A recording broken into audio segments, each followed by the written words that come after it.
Bismillahirrahmanirrahim. The topic for today is discussion is disaster mitigation and infrastructure. Man और थी जो है इसको हम कंटिन्यू कर रहे थे। तो इंफ्रास्ट्रक्चर के वाले से जो हम डिजास्टर मिटिगेशन है इंफ्रास्ट्रक्चर के वाले से वो हम क्या कर सकते हैं इसको हम थोड़ा सा देख लेते हैं। ज़ाहिर है कि इसके अंदर जो इसेंशियल हमारा इंफ्रास्ट्रक्चर है जिसमें कहता है कि लॉस ऑफ लाइफ जो है वो हम देखें साइक्लोन्स और फ्लड्स को, तो जो लॉसेस ऑफ लाइफ है वो ये कह रहा है कम हुई है as compare to past data उन्होंने इकट्ठा किया कि ड्यूरिंग द लास्ट 50 इयर्स जो है वो सिग्निफिकेंट लॉस ऑफ रिड्यूस होने की बेहतरी आई है, और उसकी जो वजह वो इंफ्रास्ट्रक्चर है, इन्वेस्टमेंट इन इंफ्रास्ट्रक्चर है। इस वजह से जो सेफ्टी है वो हमारी इंक्रीज हुई है फ्लड्स के वजह से और साइक्लोन्स के वजह से। कहते हैं investment infrastructure support sustainable socio economic development हमें इससे मिल जाती है, और सेकंड जो है वो रिकंस्ट्रक्शन रिकवरी की तरफ हम चले जाते हैं। अच्छा, इसके अंदर इसमें थोड़ा सा ये है कि इसमें थोड़ा एसेंशियल जो इंफ्रास्ट्रक्चर है हमारे पास इसमें डिजास्टर के हवाले से वो हमारे पास स्ट्रक्चर वर्क्स हैं। इसमें हमारे पास स्ट्रक्चर डिजास्टर मिटिगेशन है, और स्ट्रक्चर वर्क्स में वो डीप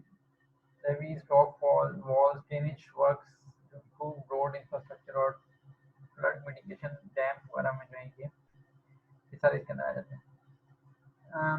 जो स्ट्रक्चरल वर्क है इसके अंदर मिटिगेशन की वजह से ना तो ये बहुत ज़रूरी है बल्कि इधर बहुत ज़्यादा कॉस्ट इफेक्टिव भी होते हैं हमारे पास। इसलिए स्ट्रक्चरल वर्क जो है ऑप्शन है मिटिगेशन स्ट्रेटेजी के लिए, मतलब कोशिश करिए। इंफ्रास्ट्रक्चर के अंदर फिर ये लैंडस्केप और इन्वायरमेंट जो है ये भी हमारा इसके अंदर ही आ जाता है। उसमें हमारे पास जो है वो engineering solution to disaster mitigation जैसे फिजिकल स्ट्रक्चर जो हम बिल्ड कर रहे हैं, उसके साथ साथ हम इन्वायरमेंटल जो इम्पैक्ट है उसका जैसे क्लाइमेटिक चेंज है, प्रिडिक्शन जो है हम नेचुरल हैजर्ड्स की कर रहे हैं। इसी तरह क्लाइमेटिक चेंज को हम अगर मेजर कर रहे हैं तो उसकी वजह से जो है वो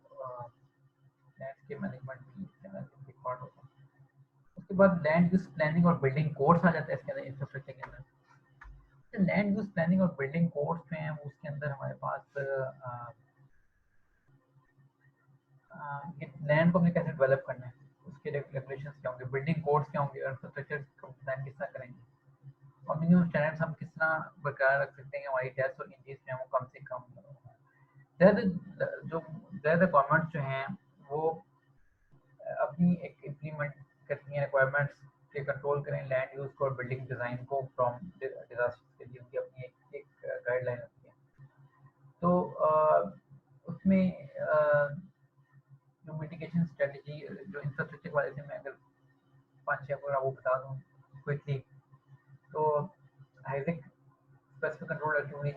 जैसे फ्लड लेवीज हम या बुश फायर मिटिगेशन स्ट्रेटजी हम बना सकते हैं।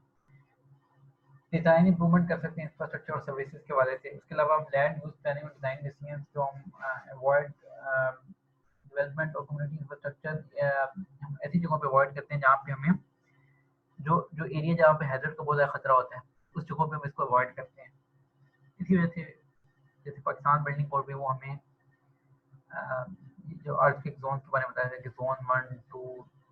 2A, 2B, 3 और 4, वो इसलिए है कि हम जोन के अंदर जो है थोड़ी हमने केयरफुली फॉल्ट लाइन्स के करीब हम कंस्ट्रक्शन से बचना चाह रहे होते हैं। उसके बाद है कम्युनिटी अवेयरनेस कैंपेन हम चलाते हैं कि हम डिजास्टर इवेंट्स को हम कर सकें, और उसमें एजुकेशनल प्रोग्राम्स भी इंफ्रास्ट्रक्चर के वजह से हम स्टार्ट कर सकते हैं, और resilience activities partnership between sectors जो है वो भी हम कर सकते हैं, और एनुअल प्रोग्राम्स भी हम जैसे पावर लाइन्स है हमारे पास, वेजिटेशन मैनेजमेंट है, वो भी हम इसमें शामिल कर सकते हैं। इसकी जो कंसंट्रेशन है वो पहले ऑपरेशन है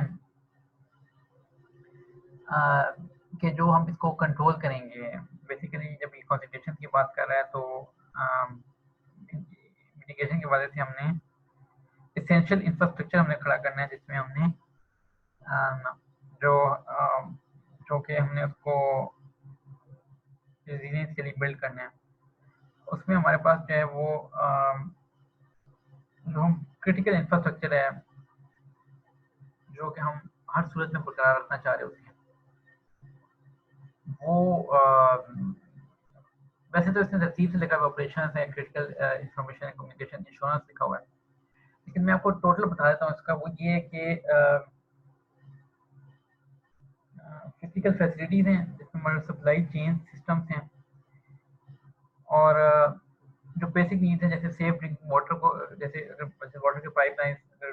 डैमेज हुए हैं तो वो उसको आप रिपेयर करेंगे। फूड रिलायबल ट्रांसपोर्ट है, तो वो डायरेक्ट फूड पहुँचाने के लिए जो ट्रांसपोर्टेशन का जो है वो हम उसको फ़ौरन बहाल करना होगा। पब्लिक हेल्थ सर्विसेज की एक्सेसिबिलिटी जहाँ तक होगी, एक तो वो खुद स्ट्रक्चर जो है जैसे हॉस्पिटल है, दूसरा या डिस्पेंसरीज हैं, और दूसरा उससे जो रसाई है वो हमने फ़ौरन करना है। एनर्जी फ्रॉम होम से इंडस्ट्री जो है वो एनर्जी सेक्टर को फॉर होम से इंडस्ट्री, जिसमें पावर लाइन्स भी आ जाती है हमारी इलेक्ट्रिक पावर लाइन, उसको हमने बहाल करना है। Access to basic government sectors और बैंकिंग फाइनेंस और कम्युनिकेशन नेटवर्क है। इसमें जो बहुत ज़्यादा क्रिटिकल है वो हमारे पास फिजिकल फैसिलिटीज़ हैं, सप्लाई चेन है, सिस्टम्स एसेट है, इंफॉर्मेशन टेक्नोलॉजी और कम्युनिकेशन नेटवर्क है। इसलिए हम इसको वापस नहीं लेके आ सकते, तो फिर ये हो जाता है। जैसे ऑपरेशन की बात की कि हमारे पास वहाँ पे जो भी हम ऑपरेशन रेस्क्यू कमीशन करें, कुछ भी हम कर रहे हैं, उसके लिए हमें बैकअप जनरेटर्स की ज़रूरत है या ऑपरेटेड रेडियोस की ज़रूरत है। क्रिटिकल इन्फॉर्मेशन और कम्युनिकेशन के लिए मैंने आपको बताया कि क्रिटिकल है कि हमने किसी ज़रूरत में इसको ब्रेक डाउन नहीं होने देना। Employ data, customer list, production formula, list of software, hardware login. देखिए आप जैसे यूनिवर्सिटी में पढ़ने में मिसाल दे रहा हूँ, कोई वाक्य हो जाते हैं यहाँ पे, तो आपका अगर डाटा सारा ज़ाया हो जाता है जिसमें आपके, तो ज़ाहिर है कि आप लोगों का स्टूडेंट्स का डाटा है, फैकल्टी का डाटा है, एडमिनिस्ट्रेशन का डाटा है, और यूनिवर्सिटी का डाटा है विद रिलेटेड टू एचईसी और विद रिलेटेड टू अदर इदारे जो है उनका एक डाटा क्रिटिकल डाटा है, तो वो अगर वेस्ट हो जाता है तो ज़ाहिर है कि बहुत एक नुकसान हो सकता है। तो वो हम ज़ाहिर है कि क्रिटिकल इन्फॉर्मेशन कम्युनिकेशन जो है वो हमने हर सूरत में अपने डाटा को सेव करना है। इंश्योरेंस है, क्रिटिकल जो एसेट्स होते हैं उसके लिए इंश्योरेंस भी करानी होती है, उसमें बिजनेस इंटरप्शन अगर हो रही है तो हमने उसके लिए इंश्योरेंस पॉलिसी लेके आनी है। ऊपर इंफ्रास्ट्रक्चर प्लानिंग है। अच्छा, इसमें जो इंफ्रास्ट्रक्चर प्लानिंग है इसके अंदर इसके अंदर हम डिफरेंट किस्म के नेचुरल हैज़ार्ड मिटिगेशन जो है वो हम इसको इसमें लेके आ सकते हैं, और इंफ्रास्ट्रक्चर प्लानिंग के वजह से, और इसमें हम इसमें बहुत ज़्यादा एक्टिविटीज़, ऐसे कुछ एक्टिविटीज़ बनवाई हैं, लेकिन मैं थोड़ा सा आपको बड़ा डिटेल में इसको बता देता हूँ कि मतलब अर्बन डेवलपमेंट है। अच्छा, अब अर्बन डेवलपमेंट में ये होता है कि जब हम किसी जगह पे अर्बन डेवलपमेंट करते हैं तो वहाँ पे ज़्यादातर ये होता है कि रिलेटिव लो इनकम ग्रुप के जो लोग हैं वो एक जगह पे इकट्ठे हो जाते हैं और लार्ज स्केल सेटलमेंट होती है, और जिस वजह से जो क्वालिटी ऑफ हाउसिंग है वो थोड़ी सी पुअर साइड पे चली जाती है। For example buildings may be on earthquake fault line या फ्लैश फ्लड जोन में आ सकती हैं, या स्लोप्स प्रोन टू लैंडस्लाइड उस एरिया में वो लोग बना देते हैं। तो अनलीड अर्बन डेवलपमेंट जो है वो कह सकते हैं कि सूरत में हमारे पास हैज़र्ड को इंक्रीज करी है इंफ्रास्ट्रक्चर की वजह से। उसके बाद आप कह सकते हैं कि मेरीन और कोस्टल जोन डेवलपमेंट जो है उसमें हम उसकी जो भी पॉपुलेशन कंसंट्रेशन उन एरियाज में हो जाती है समुद्री इलाकों में, इसकी वजह से हमारे पास पॉसिबल जो है वो storm surge, high winds, flash flood और लैंडस्लाइड का रिस्क हमारे पास रहता है उस पॉपुलेशन की वजह से। डेवलपमेंट हम करा रहे हैं, पॉपुलेशन वहाँ शिफ्ट हो रही है, डेवलपमेंट हो रही है वहाँ पे, उस वजह से हमारे पास स्टॉर्म्स का, तूफान का, हाई विंड्स का, फ्लैश फ्लड्स और लैंडस्लाइड का रिस्क है। क्योंकि अक्सर आप देखोगे कि जहाँ जो हमारे टूरिज्म वहाँ रहता है तो वहाँ पे वो फिर ऐसी वल्नरेबिलिटी जो शहरी इलाकों में इंफ्रास्ट्रक्चर कैपिटल डेवलपमेंट इन्वेस्टमेंट करवा देते हैं उसको ख्याल नहीं रखते टूरिज्म के लिए। टूरिज्म के लिए तो वो जगह बड़ी आइडियल होती है, लेकिन वहाँ पे सुनामी और ट्रॉपिकल स्टॉर्म का खतरा होता है, जिसकी वजह से वो डिस्ट्रॉय बहुत ज़्यादा जो डिस्ट्रॉय हो सकती है। इसकी जो मिसाल है वो इंडोनेशिया के अंदर भी है, बाली जजीरे के अंदर भी हुए हैं, काफ़ी ज़्यादा एक्सीडेंट हुए हैं, और भी इंडियन सुनामी जो है 2004 में वो भी ऐसी एग्जाम्पल है, और भी काफ़ी ज़्यादा आपको एग्जाम्पल मिल जाएंगे। ट्रांसपोर्ट कंस्ट्रक्शन जो है वो फुली मैनेज फॉरेस्ट्री प्रोग्राम्स में है। अच्छा, फॉरेस्ट्री प्रोग्राम को अगर हम सही तरह से मैनेज नहीं करते तो उसकी वजह से और हम एक जैसे ट्रांसपोर्टेशन रह रहा है कि हमने दो जगहों को लिंक करना है तो हमें ट्रांसपोर्टेशन चाहिए होगी, लेकिन हमने उसको प्रॉपर्ली प्लान नहीं किया हुआ तो हो जाएगा हमने डिफॉरेस्टेशन कर दी है उस जगह पे, उस वजह से भी इंक्रीज बढ़ सकता है। ये मैं आपको बता रहा हूँ कि इंफ्रास्ट्रक्चर का जो नुकसान हो सकता है ऑन हैजर्ड्स बढ़ा रहा है इसको। ये मैं आपको इसलिए बता रहा हूँ कि उसके बाद फिर मैं इसकी तरफ आऊँगा कि ये जो कह रहा है कि सिचुएट करना है आपको, उससे बचना कहते हैं। उसके बाद जो आपके वाटर रिसोर्स के जो आपके प्रोग्राम्स हैं, मैनेजमेंट प्रोग्राम जैसे डिज़ाइन और इरिगेशन स्कीम्स हैं, वो भी लार्ज पॉपुलेशन में डिस्प्लेसमेंट लेके आ सकती है, जिसकी वजह से सीवियर फ्लडिंग का रिस्क जो है वो बढ़ सकता है फ्रॉम डैम फेलियर। यानी डैम अपने आप में एक अच्छा प्रोजेक्ट है, बहुत ज़रूरी है, लेकिन वो इसलिए ये बात है कि अगर आपने उसकी वजह से कोई पॉपुलेशन डिस्प्लेस हो रही है और आप उसको ऐसी जगह पे ले जाते हैं जहाँ पे स्टॉर्म सर्ज का खतरा है, फ्लड्स का खतरा है, उधर आप ऐसी जगह पे नहीं, उनको भी आपने फिर ऐसी जगह पे क्रिएट करना है जहाँ पे उनका जो उनको नुकसान कम से कम हो। तो कई दफ़ा वो इसमें इंक्रीज हो जाते हैं। इसके अलावा इन्वेस्टमेंट इन पोorly कंट्रोल्ड, हम हैजर्डस इंडस्ट्री लगा रहे हैं, इंडस्ट्री भी बहुत ज़्यादा ज़रूरी है किसी मुल्क के लिए, लेकिन कोई हैजर्डस इंडस्ट्री के लिए हमने कोई और एक आप हैजर्डस इंडस्ट्री जैसे कोई केमिकल प्लांट है उसमें हमने कोई सेफ्टी मेजर्स नहीं रखी, दूसरी वहाँ पॉपुलेशन बहुत ज़्यादा है उस जगह पे, उसकी वजह से भी नुकसान हो सकता है। इसके अलावा जो ज़्यादा एक है वो एयर वाटर पोल्यूशन जो इंक्रीज हो रही है, जो क्रॉनिक और कैटास्ट्रॉफिक रिलीज जो है टॉक्सिक मटेरियल्स का, उसकी वजह से भी हो सकता है। अच्छा, लाइफ स्टॉक के जो प्रोजेक्ट्स हैं वो भी लॉस ऑफ वेजिटेशन, जहाँ पे आपका डिसर्टिफिकेशन के जो इलाके हैं जहाँ पे पहले ही खुश साली है, वहाँ पे पैदावार नहीं है, वहाँ अगर लाइफ स्टॉक को प्रोजेक्ट लेके आते हैं तो वो भी नुकसान कर सकते हैं वहाँ पे। वो भी खुसूसन around point such as wells जो हैं कुएं वगैरह के वो एग्रीकल्चर जो कैश क्रॉप्स हैं वो अगर हम इंट्रोड्यूस करा रहे हैं स्टेबल फूड के बजाय, तो वो भी इसमें तो ये डिफरेंट किस्म के आपको बताया कि ये इंफ्रास्ट्रक्चर प्लानिंग में है हमारा रोल है। कहते हैं कि situation facility avoid flooding soil region to storm such highway for harbour take coastal buildings. मैंने आपको इसका भी नुकसान बताया था कि कोस्टल बिल्डिंग्स में हार्बर्स में ये है, तो उसमें हम फैसिलिटी को ऐसी जगह पे उसको फैसिलिटेट करना है कि हाई विंड्स और अनस्टेबल सॉइल से हमने बचाना है। उसके अलावा डिज़ाइन करना है बिल्डिंग को, स्ट्रक्चर सिस्टम को, कि हम हाई विंड्स और अर्थक्वेक के इफेक्ट को कम से कम, टॉर्नेडोज और प्रोटेक्शन वर्क्स को हम कम से कम कर सकें, और प्रोटेक्शन वर्क जो हमारा वो अनवांटेड इफेक्ट्स में ना आए, जैसे एरेशन है और नेगेटिव इफेक्ट्स कोरल जो यानी ये बेसिकली ये है कि जो हमारी लाइफ है को जो हमारी मैरीन लाइफ है उसको नुकसान ना पहुंचे। यानी दोनों हमने करनी है, एक तो हमने अपने आप को बचाना है, ऐसी एक्टिविटी जनरेट नहीं करनी कि हम अगर वहाँ पे अर्थक्वेक इफेक्टेड या हाई विंड्स हैं या वहाँ पे सुनामी का खतरा है हम उस एरिया में हम बिल्ड कर रहे हैं। दूसरा हमने वो अनवांटेड जो है वो जो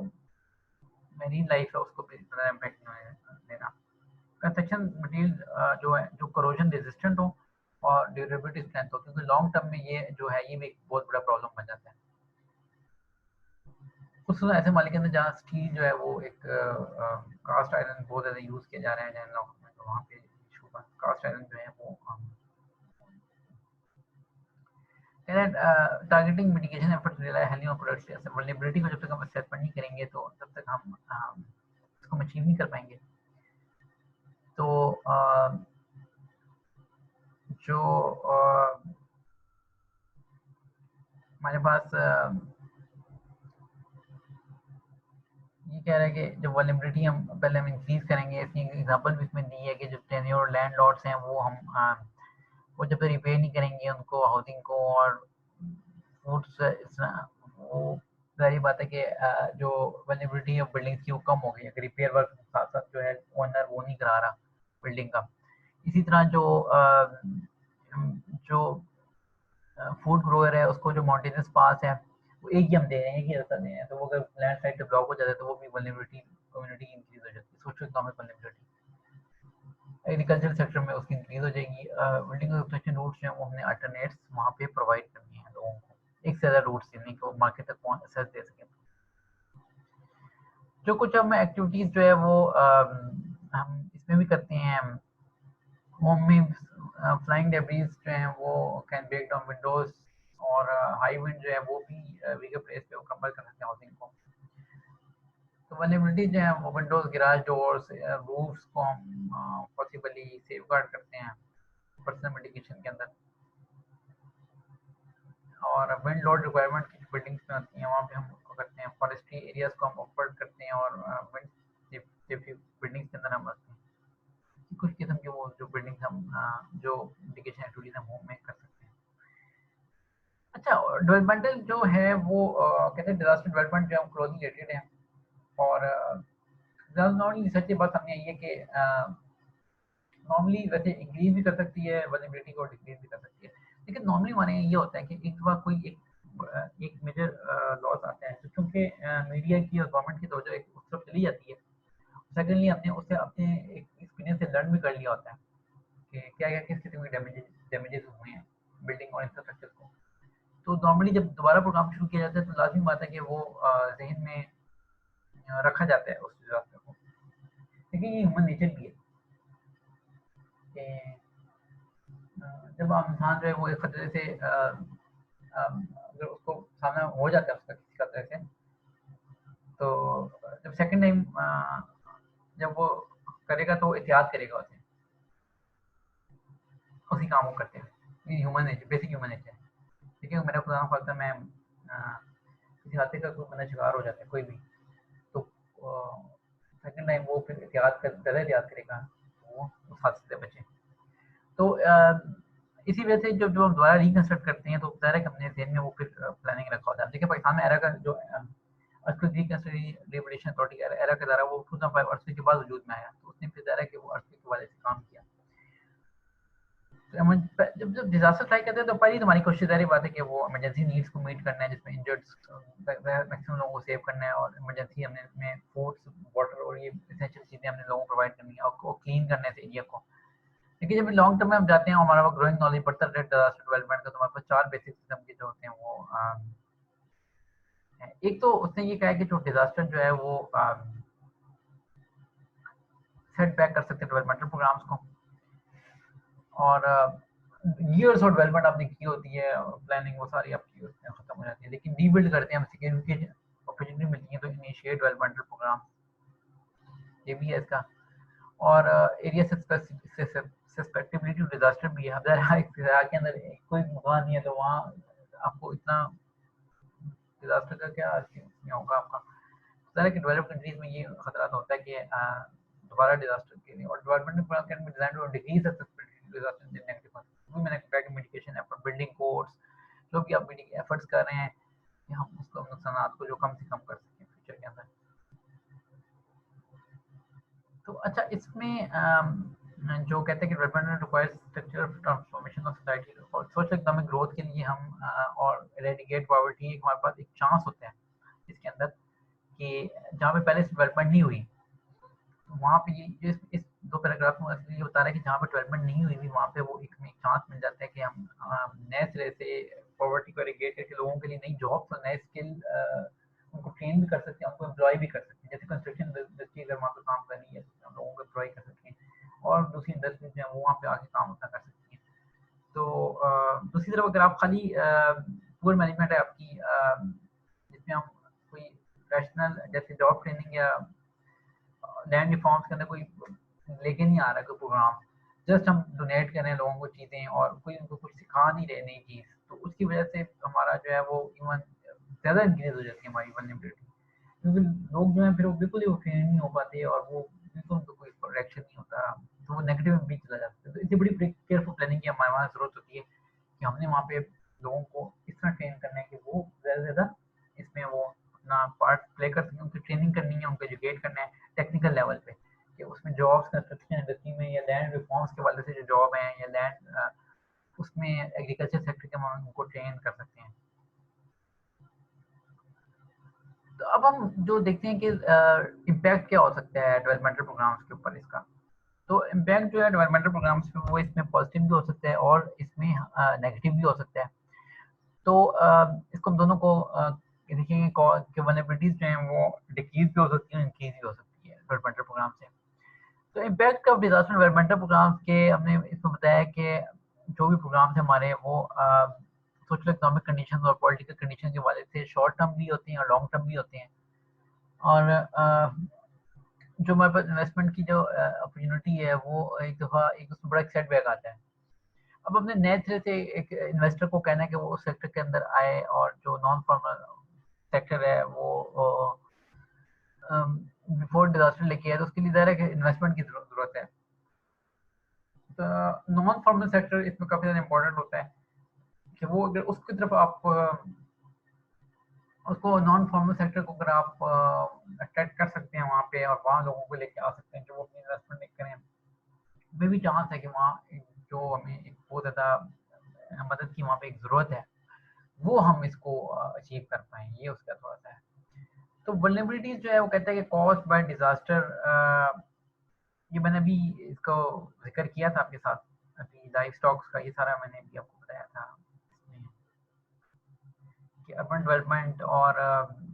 मेरीन और कोस्टल ज़ोन्स का मैंने आपको बताया है, फिर ट्रांसपोर्ट कंस्ट्रक्शन प्रोजेक्ट्स का, हैज़ार्डस इंडस्ट्रीज़ को बताया, लाइव स्टॉक और एग्रीकल्चर सेक्टर का इसमें बताया। जो स्ट्रक्चर मिटिगेशन है और नॉन स्ट्रक्चर मिटिगेशन है, वो हम दो तरह से कर सकते हैं। स्ट्रक्चर जो है वो उसमें हम कंस्ट्रक्शन प्रोग्राम्स हैं, dams, wind breaks, terracing, hazard resistant building. और नॉन स्ट्रक्चर जो है हमारे पास वो जोनिंग है, क्रॉप डाइवर्सिटी, जो पॉलिसी की रिलेटेड है, land using policy, zoning, crop diversification, ये पॉलिसी के अंदर आता है। तो बिल्डिंग कोड्स, प्रोसीजर क्या होगा वार्निंग्स और फोरकास्ट करने का, educational awareness programmes, understanding community जो की अंडरस्टैंडिंग जो हम बाद में पूरी डिटेल में पढ़ेंगे, एनवायरमेंटल अंडरस्टैंडिंग जो है ये सारा इसी का एक पार्ट है। मिटिगेशन जो है वो मीडियम भी होती है, लॉन्ग टर्म भी होती है। इसमें हमारी जो रिस्क असेसमेंट जो हमारी थी वो नेशनल लेवल पे हम इसको करती हैं,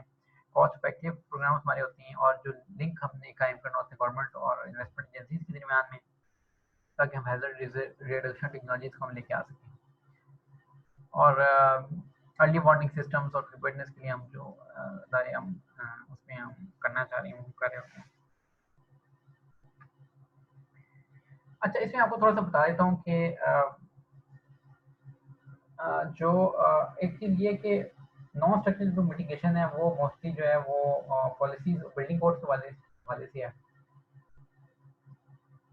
अ, जो इंटरनेशनल ऑर्गेनाइजेशन जो रिलीफ और रिकवरी में काम कर रही हैं वो अपनी जो वल्नरेबिलिटी डिक्रीज कर सकती हैं बाय इसमें कुछ जिक्र किया कि स्ट्रेंथनिंग यूटिलिटी सिस्टम है, इंडस्ट्रियल सपोर्ट इंफ्रास्ट्रक्चर है, इसमें हम लोन्स और टेक्निकल असिस्टेंस इसके अंदर जो कह रहे हैं कि इसके अंदर आ जाती है। इसके अलावा इन्वेस्टमेंट हम कर सकते हैं ट्रांसपोर्ट और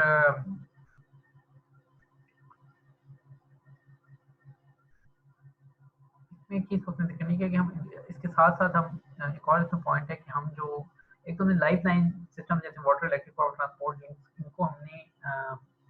बहाल करना है, ये हमारा सबसे होता है। अच्छा, जो लाइफ लाइन जो इसमें हमारे सिस्टम में water, electric power, transport, link, communication जो है, इसके लिए हमारे पास जो इन्वेस्टमेंट है वो हमें चाहिए होती है। और इसका हमें फ़ायदा इसमें होता है कि अगर हम इम्प्रूवमेंट करें रोड कैपेसिटी में, तो रोड कम्युनिकेशन हम इम्प्रूव करें तो ज़रा इवैक्यूएशन जब हमने करनी होगी डिज़ास्टर के दौरान, तो उसमें हमें इसका फ़ायदा हो जाएगा। इसी तरह बेटर कम्युनिकेशन अगर हमारे पास है, कम्युनिकेशन नेटवर्क हमारा बहुत अच्छा है, ये कम्युनिकेशन की जो बात कर रहे हैं, तो कम्युनिकेशन नेटवर्क जो हमारा बहुत अच्छा है यहाँ पे, तो उसकी वजह से हमारे पास जो है वो इम्प्रूव हम कर सकते हैं अर्ली वार्निंग को, और अर्ली प्रिपेयर्डनेस और रिस्पॉन्स एक्टिविटीज़ को हम इम्प्रूव कर सकते हैं। इसी तरह कम्युनिकेशन अगर एयरपोर्ट्स और ब्रिजेस के बारे में बात कर रहे हैं, तो वो अगर हमने इसमें इन्वेस्टमेंट की है तो वो डिलीवरी ऑफ रिलीफ के दौरान, जब रिलीफ हमने लोगों को देना है, डिलीवर करने हैं, सामान पहुँचाना है वहाँ पे, उसके लिए ज़्यादा फ़ायदेमंद होता है। जो इन्वेस्टमेंट है वो ट्रांसपोर्टेशन के अंदर जो है वो लाजमी बात है कि ट्रांसपोर्टेशन में जो जो भी इसमें इन्वेस्टमेंट होगी वो बहुत ज़्यादा जो है वो इसको बेहतर बेहतर तरीके से इसको लेके आगे चलेगी। तो ये तो है कि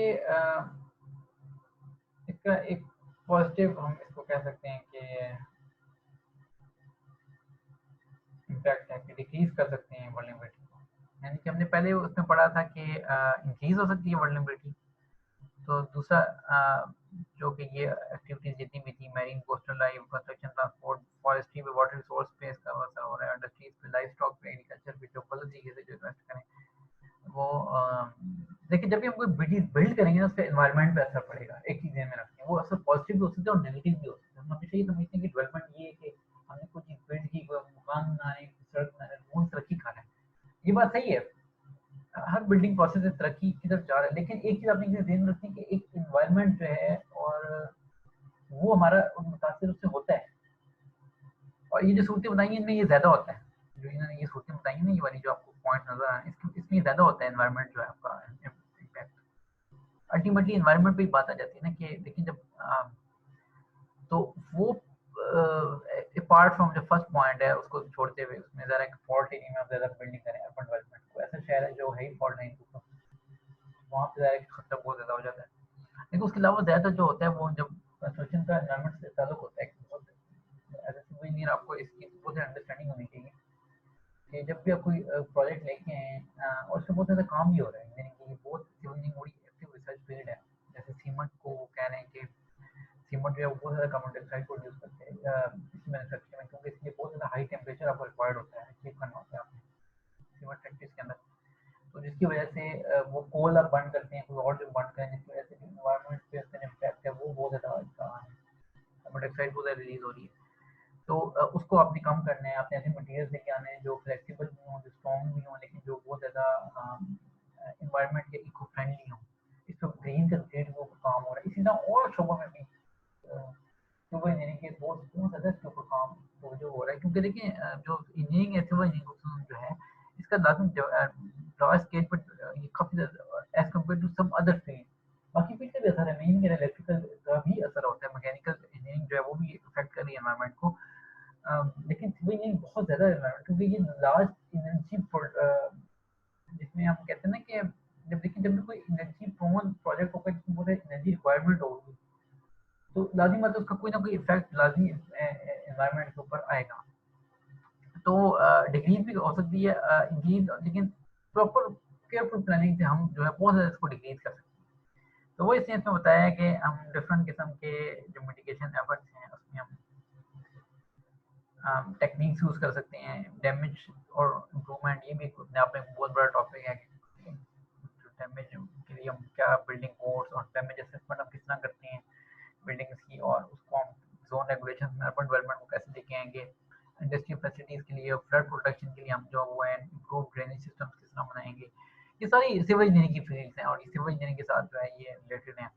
कि आप में से कुछ लोग जो हैं वो जब वाटर सप्लाई लाइन ग्रेजुएशन के बाद आए हैं तो वो इम्प्रूव ड्रेनेज सिस्टम और फ्लड प्रोटेक्शन की तरफ अपना रिसर्च भी करेंगे और उसमें इंडस्ट्री में भी काम करेंगे। ऐसे कुछ लोग जो हैं वो स्ट्रक्चर डिज़ाइन की तरफ जाते हैं तो वो जोन रेगुलेशन और बिल्डिंग कोड्स और ये प्रोग्राम्स जो हैं वो उसकी तरफ जाएंगे। ये सारे इसके इंटेलेक्चुअल पार्ट है। कहते हैं investment improving administration strengthening resource base of infrastructure, ये भी इसका पार्ट है। एग्रीकल्चर फॉरेस्ट्री जो है वो मिटिगेशन के लिए अपॉर्चुनिटी प्रोवाइड कर सकती है। उसमें आप देखें आप चेंज क्रॉपिंग पैटर्न को आप सुनर ड्राफ्ट के बाद चेंज कर सकते हैं। वैसे तो बड़ा मुश्किल होता है इसको चेंज करना, लेकिन ड्राफ्ट को आप डिफरेंट किस्म के जो क्रॉप्स को जो रेजिस्टेंट हो रिस्पेक्ट टू एनवायरनमेंट, तो इसमें हम ड्राफ्ट को कम करने के लिए कि थोड़े से पानी उनको चाहिए होगा वो उसमें उन्हें सॉइल को कैसे कंजर्व करना है, वाटर हार्वेस्टिंग को कैसे इंप्रूव करना है, फार्म स्टोरेज को कैसे इंप्रूव करना है, ऐसी जगहों में जहाँ ड्राफ्ट का खतरा है, इसी तरह जहाँ फ्लड्स का खतरा है वहाँ लॉसेस को कैसे कम करना है, इरोजन प्रॉब्लम को कैसे सॉल्व करना है, और प्री रेजिस्टेंट क्रॉप्स को जो यूज़ कर सकते हैं वो कैसे हैं, वो भी इसका एक पार्ट होगा। और जो उसमें emergency prospect of economic return जो है वो कहता है कि हाई होना चाहिए। जो even triggering the emergency should have low probability of happening again, ये भी इसका है। और नीड फॉर अर्जेंट रिस्पांस, ये चीज़ें जो है यूनाइटेड नेशंस एड की तरफ से ये गाइडलाइंस जो है वो दी हुई है। उसके बाद कंट्री वाइज जो है वो यूएस एड ने एग्जांपल दी हुई है कि कंट्री वाइज आपने क्या करना है कि पहले तो आपने पार्टनरशिप कायम करनी है, क्योंकि ज़रा कि कोई भी मिटिगेशन एफर्ट जो है बहुत ब्रॉड फील्ड है, बहुत ज़्यादा ब्रॉड, और तकरीबन हर चीज़ ऑलमोस्ट आप इसमें डाल सकते हो। जो भी डेवलपमेंट करते हो, जो कुछ भी आप डेवलपमेंट प्रोग्राम लेके आ रहे हो, अल्टीमेटली जाके वो मिटिगेशन से उसका क्योंकि देखिए हमारे जो एनवायरनमेंट है उसमें सेफ्टी हैजर्ड हर जगह मौजूद है। तो वो पार्टनरशिप के थ्रू ही हो सकता है कि उसमें डोनर एजेंसी, गवर्नमेंट और दूसरे इदारे जो हैं मिलकर काम करती हैं। फ्लेक्सिबल होना चाहिए कि फ्लेक्सिबिलिटी इसलिए ज़रूरी होती है कि लोकल कंडीशंस भी वक्त के साथ साथ चेंज होती है, लेकिन कुछ हैजर्ड होते हैं जो वक्त के साथ साथ चेंज हो रहे हैं, कम हो रहे हैं, ज़्यादा हो रहे हैं कंटिन्यूसली। जैसे बुश फायर की मैंने आपको बात की थी, सॉइल इरोजन की बात की थी मैंने, जियोलॉजिकल जो हैजर्ड्स हैं वो भी चेंज होते हैं वक्त के साथ साथ। स्टॉर्म और जो एनवायरमेंटल जो वर्ल्ड में चेंजेस आ रही हैं उसके हिसाब से आपके प्रोग्राम को भी फ्लेक्सिबल बनाना पड़ता है। मे भी हो सकता है कि किसी ज़माने में फ्लड का इतना खतरा ना हो, लेकिन एनवायरमेंटल चेंजिंग की वजह से उस जगह पे अब फ्लड का खतरा आ गया। इस तरह की चेंजेस आ रही हैं उसकी वजह से सिलेक्टिविटी होनी चाहिए आपकी, जिसमें मैक्सिमम इम्पैक्ट जो है वो जो उसमें हमारे पास जो है वो जो लीडरशिप जो है वो हमारे पास ऐसी होनी चाहिए कि वो ह्यूमन सोशल पॉलिटिकल लेवल पे हम जो डेवलपमेंटल प्रोग्राम्स हैं वो हमारी लीडरशिप या हमारी गवर्नमेंट कर सके, क्योंकि कोई भी प्राइवेट जो कंपनीज हैं उनमें इतनी सलाहियत नहीं होती कि वो किसी भी लार्ज स्केल पर डिजास्टर को कर सके। तो लॉन्ग टर्म में हमें पॉलिसी, बहुत स्ट्रॉन्ग पॉलिसी चाहिए होती है डिजास्टर के वजह से, जिसमें हम उसको रिहेबिलिटेशन, रिकंस्ट्रक्शन को नॉमिनेट करते हैं। और हमारा बेसिकली इशू ये होता है कि जो डेवलपिंग कंट्रीज हैं, हम साउथ एशियन कंट्रीज हैं, उसमें सबसे बड़ा इशू ये होता है कि हमारे पास इतनी रिसोर्स ही नहीं होते कि हम लेकिन इतने में रिसोर्स लोकेशन की नहीं बढ़ती है। अब मैं अगर कोई एक प्रोजेक्ट शुरू कर रहा हूँ किसी डेवलपिंग कंट्रीज में, तो लोगों का ये होगा कि हमें इंस्टेंटली एक चीज़ मिल जाए हमें, वो कभी ये इस पे नहीं जाते कि जो सेफ्टी डायरेक्ट उसमें इन्वेस्टमेंट करनी पड़ती है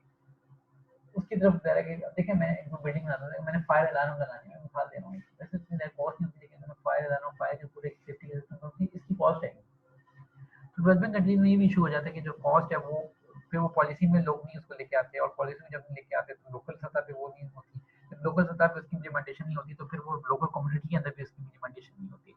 जिसकी वजह से जो एक सेटबैक है वो आए। तो गवर्नमेंट लेवल पे बड़ा ज़रूरी है कि हर लेवल पे इसको पॉलिसी को बनाया जाए और उस पर अमल किया जाए। Delhi ने कहा था कि policy can be 10 steps can be taken that will reduce and weaken some negative of the probability catastrophic disaster of the future। Policy के बगैर हम ये मुमकिन इसमें नहीं होता। और पाकिस्तान में पॉलिसी बनाई गई है इसकी, और हमारे पूरा एक इदारा है national disaster management authority of Pakistan, NDM में जो बनाया गया है वो इसी मकसद के लिए बनाया गया है, और वो एक लेजिस्लेशन के थ्रू बनाया गया हमारा एक इदारा, उसका और काम भी कर रहे हो, वो काम भी कर रहे हैं। और उसके अपने वो हैं तरीक़ेकार, इसको हम बाद में डिटेल में स्टडी करेंगे कि वो उसका क्या तरीक़ेकार है। और उसका जो टास्क वर्क है हम जो कंट्री वाइज रन करें वो सेंटाइज फ्रेमवर्क के ऊपर है, जो 2015 से 2030 तक का फ्रेमवर्क है, जिसमें ज़्यादातर प्रीपेयर्डनेस, डिजास्टर प्रीपेयर्डनेस के ऊपर और इनिशियल रिस्पॉन्स पे ज़्यादा जोर दिया गया। जो उससे पहले था 2005 से 15 वाला, वो क्योंकि बहुत ज़्यादा ब्रॉड था, उसमें मिटिगेशन की वजह से काम था, तो वो हुआ। लेकिन मिटिगेशन जो है ये एक ध्यान में रखें कि ऐसी चीज़ है जो हर वक्त जारी रहती है, हर टाइम जारी रहती है, और कॉन्टिन्यूस एक प्रोसेस है जिसमें जो भी हम तरक्की की बात करते हैं, डेवलपमेंट की बात करते हैं, तो हमें साथ ही मिटिगेशन को भी हमने ध्यान में रखना है। तो ये आज का टॉपिक था मिटिगेशन का। तो उसके बाद हम नेक्स्ट इंशाल्लाह प्रिपेयरनेस की तरफ जाएंगे।